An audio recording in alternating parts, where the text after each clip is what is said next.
this. Lost this one. Just put it in there. We're here, Eldon. Do not sneak up on me like that. What you working on? Oh, important producer stuff. You wouldn't understand. What do you mean by we're here? We're here at the location in Lunenberg, Nova Scotia, remember? Oh, right, Lunenberg, yeah. I have no idea what they're talking about. Home of Canada's most famous tall ship? The Blue Nose. Oh, what kind of name is that for our most famous ship? The Blue Nose. Like Cold Nose? They could have called it maybe the Chili Honker. Or maybe the Freezing Schnoz. You know, the Blue Nose. It just doesn't have any ring to it. Actually, Eldon, the Blue Nose is a famous racing schooner and the pride of Nova Scotia. Its picture is on the Canadian dime. Huh? Oh, yeah. You know, I always thought that meant, Canadians like little sailboats, Like the moose on the quarter. Not quite. Hey, what was the moose's name? The Brown Nose? Ah, that's a funny one, huh? Yeah! Today on CG Kids, we're visiting the old town of Lunenberg, Nova Scotia, a UNESCO World Heritage Site. It's also famous for its fishing and its shipbuilding. We're going to sail on the Blue Nose too. And head out to sea to tag some lobsters. So drop anchor and stick around. It's all coming up on this episode of CG Kids. Canadian Geographic Kids.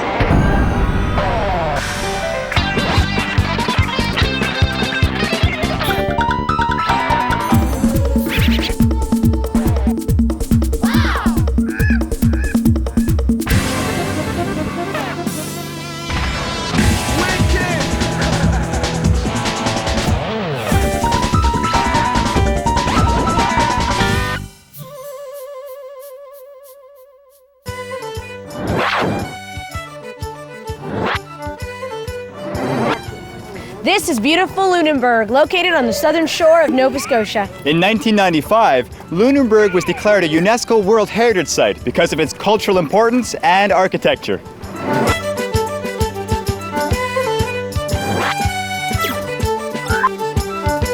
UNESCO stands for the United Nations Educational, Scientific, and Cultural Organization. Its purpose is to preserve and protect natural and cultural heritage sites around the world, considered to be of outstanding value to humanity.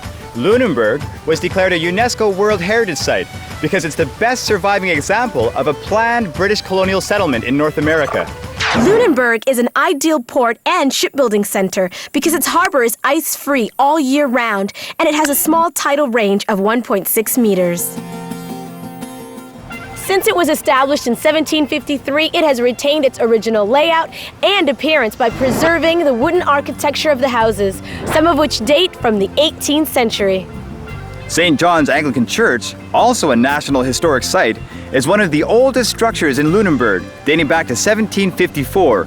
It has recently been restored after a devastating fire Halloween night in 2001. You may think a Lunenberg bump sounds a lot like chickenpox, but it's actually a bit of architecture. These distinctive bumps can be found on homes all over Lunenberg, making the town famous for them. The Lunenberg bump is a second-story windowed dormer. Combined with the town's picturesque location and these brightly painted homes, known as Painted Ladies, Lunenberg has a unique charm. The Lunenberg Academy is another National Historic Site in the Old Town. The building was completed in November of 1895 and is still used as a school today. Lunenberg sure does have a lot of history. And with history usually comes ghosts. Ghosts don't come out during the day. Maybe not, but it's not during the day anymore. How did you? Isn't television great?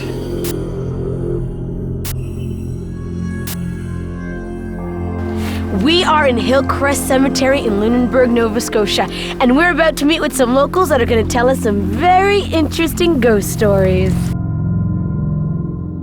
Eric, Spencer, Lauren, and Victoria, good evening. Hi, Sid and Edie. I've got some lanterns for you. We're in the cemetery. We need some lights. So how old is this graveyard anyways? The town of Lunenberg dates to 1753, and a lot of these stones date to that time period. What are the tombstones made out of?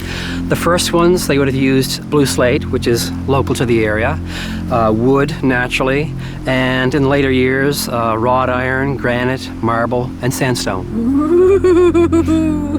So are there any ghosts here in Lunenberg? There are all kinds of ghosts in Lunenberg. In fact, we're on Gallows Hill. The academy was built on Gallows Hill. When the grade primary students go to the bathroom in the basement of the academy, they use the buddy system. The bathroom stands where the Boutelier brothers hung, and legend has it every now and then a hand comes up out of the toilet and grabs bad kids. No. Oh my, that's That really would be scary. Edie. She's really bad. So Eric, are there any other local Lunenberg ghost stories? We have all sorts of wonderful stories. Edna Callback was getting married, and her father needed the wedding gift. So he built her the Boscawen, one of the largest mansions in the town. And apparently, Daddy was rich enough to give the gift, but the new husband wasn't rich enough to keep it. So a few years later, the bank came along and repossessed the Boscawen. And present day is operating as an inn. And every now and then, guests will meet Edna. She has been known to throw dishes, turn lights on and off. The Boscawen Inn downtown here? The Boscawen Inn. The very one we're staying in? Ooh, how spooky! Well, what room was she staying in? 125. That's your room!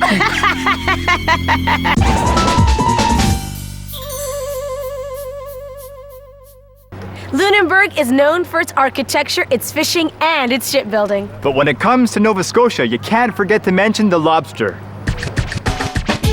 Commercial lobster fishing began in the mid-1800s and has made Nova Scotia one of the most productive fishing areas in the world. Let's hop aboard a traditional working lobster boat and catch some delicious Nova Scotia lobster.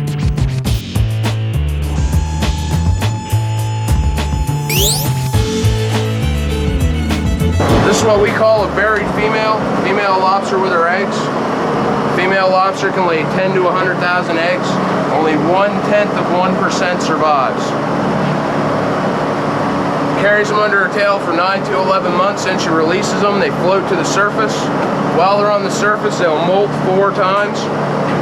Once they reach this stage, they sink back to the bottom. They start out smaller than a mosquito. By the time they're this stage, they're not as big as a dime. A 3-year-old lobster might be that big. These 3 lobsters are on a guy's hand. 3 years old. That's a 1-pound lobster. That's a 37.5-pound lobster. Well over 100 years old. Probably the size of that tank. This is our bait. We're using today's herring. We use any kind of fish we can get, but fish with a higher oil content works better. Herring is a very high oil content. Put the herring in the little box. The reason why we use the little box, Mr. Seal's really smart. Mr. Seal here is the boat engine. He follows behind us, dives down, reaches into the trap, takes the bait out as quick as we can put it on. That's why we put it in the box. Most lobsters approach the trap, never actually enter it. They get discouraged and leave. The few will make their way up this little ramp, up through here, in through the entrance ring, pick a little food out of that box.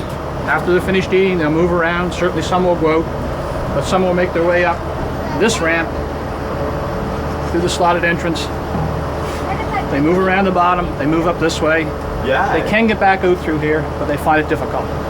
This is what we call the kitchen, this is the parlor. Eat in the kitchen, retired to the parlor. Yeah.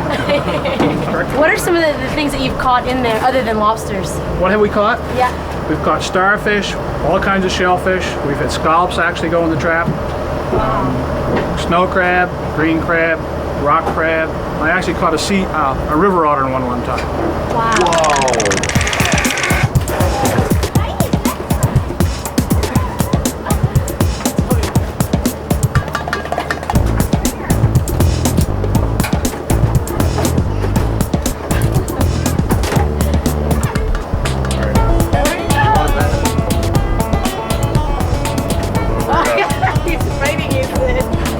We'll get them right up pretty well to that notch. Yep.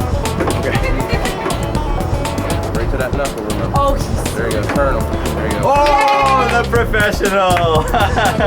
He's showing me up. We'll do this one, Connor, and we'll give you a little more. hello. Oh, thank you. Oh, Thank you, crew. Ah! Right 7 seconds. there. Here we go, here we go, here we go. Up to the knuckle. too far. Too far! Too far! 17 seconds. Oh, you're missing it. 20. There you go. Here we go. Wow! Boom, 23 seconds flat. Holy years! Probably 5 pounds, 20 years old or more. Wow! Shake its hand. Quick. Yeah, I dare you. Handshake. I'm going to tag them. Anything that's under our legal measure size, I'm going to put a tag in the tail of it so we can tell how far they travel, how much they grow. Wow. I'm going to put them in the water, Connor. And how far do you find these guys traveling? 15, 20 miles. They do go farther. That's the farthest we've had one recorded, 15 miles or something. Also, the female will have a wider tail for carrying her eggs. The male will have bigger claws.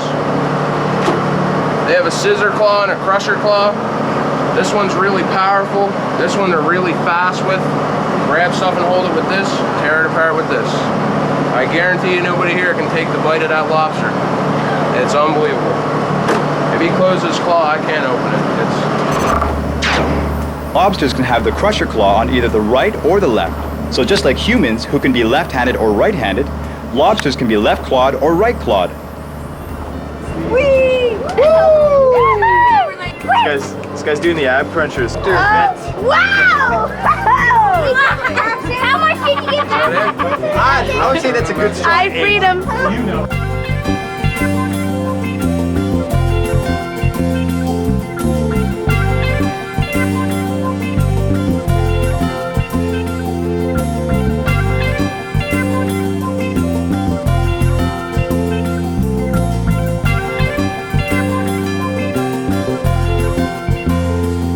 Bye, DG kids!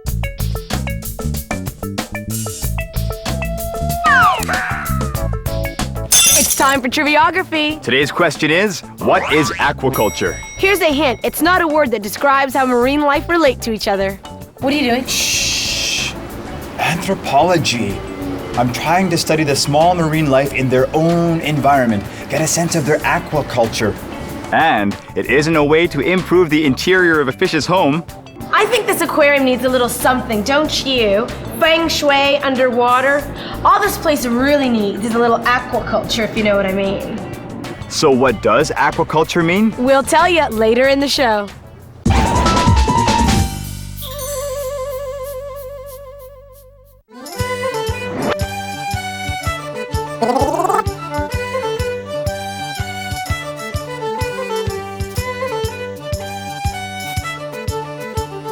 Lunenberg has an old tradition of shipbuilding. We are here at the Fisheries Museum of the Atlantic to learn all about it.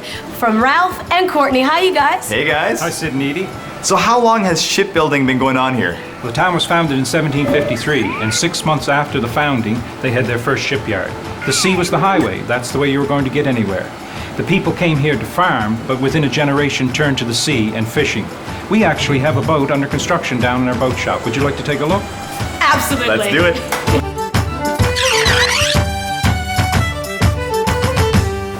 So how long have you been building this boat? Since 2002. We laid the keel in that year, in September, and we've been working on it ever since. A sort of a slow project, I guess you'd call it. And when do you plan on being finished? Next summer, July the 23rd, the museum's birthday, 2005. We plan to have a special ceremony, take her out of the building, put her on the launchways, christen it, and send it into the waters of Lunenberg Harbor. And are you building the boat the way that they would have built it in the past? Using the traditional methods, the traditional wood, we have cheated a little. We've used stainless steel fastenings instead of galvanized nails, which will rust. We want it to last a long time. But it's the same as they would have built a vessel from the keel up. The keel, the ribs, the planking, the decking. So what's all this cloth hanging out the sides here? Well, that's cotton wicking, and that's used for caulking between the seams of the planks. You drive that in, it swells up in the seawater, and it makes a watertight seal so the vessel doesn't leak. It's a fantastic boat. Great looking craft. A schooner is also sometimes called a clipper, named after the phrase meaning to move quickly, or clip along. So what are some of the superstitions involved in a boat launch? Well, one of the superstitions was they would never say the word P-I-G, because the P-I-G could smell the wind. And they were afraid that if someone said the word P-I-G, the boat would run into a storm and sink. But could you make the sound? That I'm not sure of. It was before my time. Okay. Not that old. Another superstition was they always carried horseshoes, but they could never tip it over because they were afraid the luck would fall out. So if I flipped this over, suddenly I would become unlucky. Something you would never do. All right. Another superstition was they would never want to flip anything over, like when they were taking the hatches off. They would just move it to the side and lay it down, because if they flipped something over, they were afraid that the boat would flip over and sink. Wow. Well, I feel a little bit more boat-worthy now. Yeah. So can we try launching the boat? You most certainly can. I'll have you to be the harbor master, go down to the back end of the tank and catch the model as it comes out into the harbor. At the appointed time when the tide was the highest that it could possibly be, and the christening party would get aboard, they generally had a man of the cloth, someone to bless the vessel, and they said that they would bless the ship and all who sailed in her. And they would read a prayer, and then whoever was designated to do the christening would do the next part, and that was the breaking of the bottle. That always took place just as the vessel went into the waters of Lunenberg Harbor, and they would step forward just as it was going down the ways, reach over the side, crack the bottle over the hull, and of course the champagne drizzled down over the side, and it was well and truly christened. Those are the final things holding the sliding ways to the ground ways, and the command is going to be given to knock down. Yeah!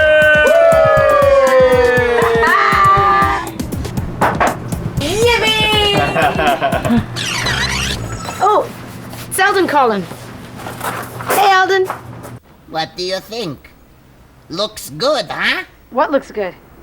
My profile. You see, it's not fair that the boat in Lunenberg, the Blue Nose, can have its picture on all the dimes.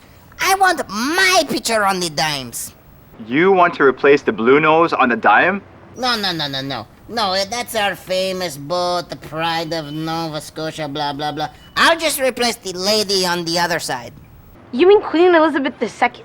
Yes. And get this, okay? Get this. There's the Looney, and there's the Toonie. Well, my dime will be called the LD. Huh? That's a great idea.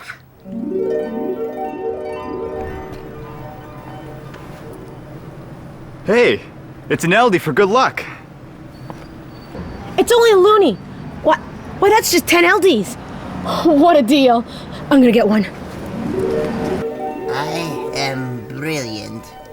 You're something, all right.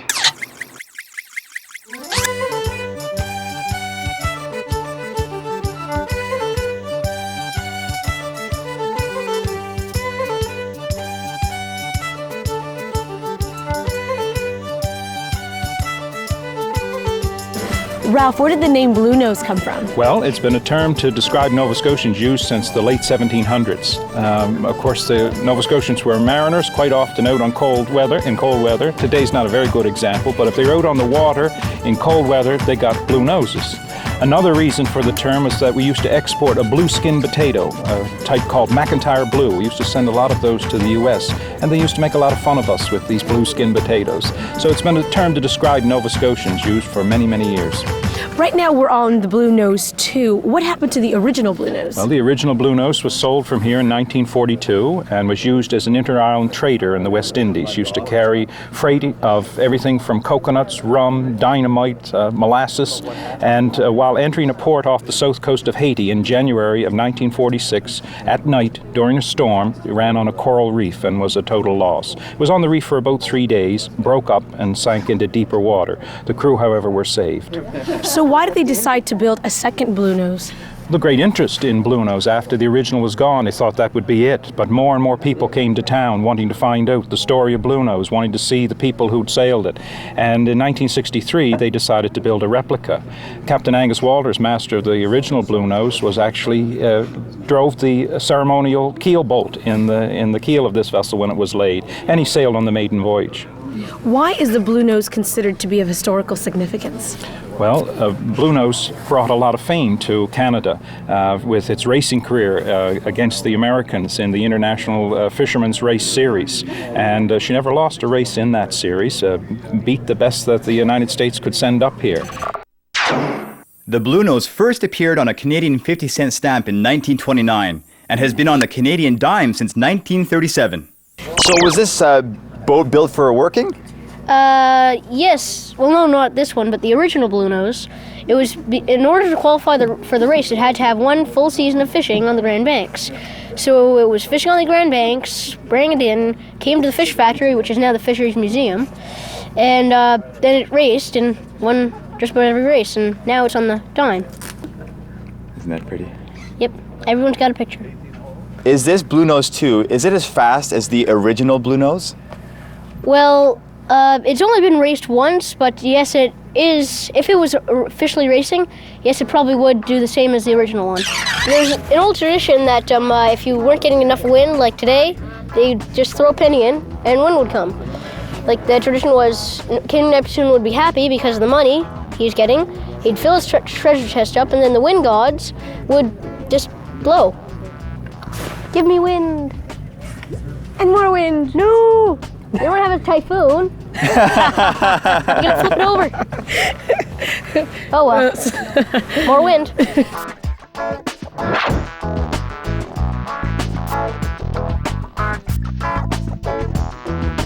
Ralph, Courtney, thanks for showing us around the museum and taking us out on the Blue Nose. It was awesome. Thanks a lot, guys. Oh, thanks for coming. No problem.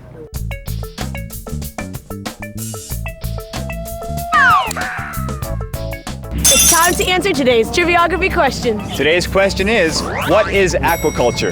Aquaculture is an important part of fisheries today. It's when fish, marine life, and marine plants are farmed under controlled conditions. It's also called aquafarming, which includes fish farms. CG Kids is on the World Wide Web. Find out even more about all the incredible places that we visit on CG Kids. Just click on our website to find games, contests, and a lot more fun facts about our amazing country. Check it out.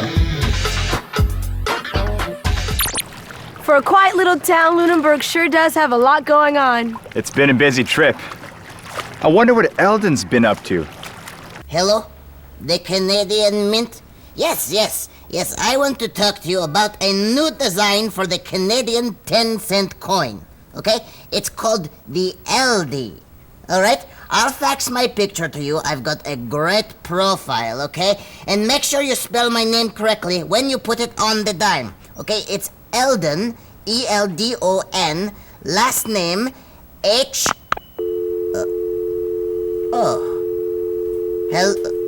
he must have dropped the phone. Again. For the third time. Okay, I'll go back.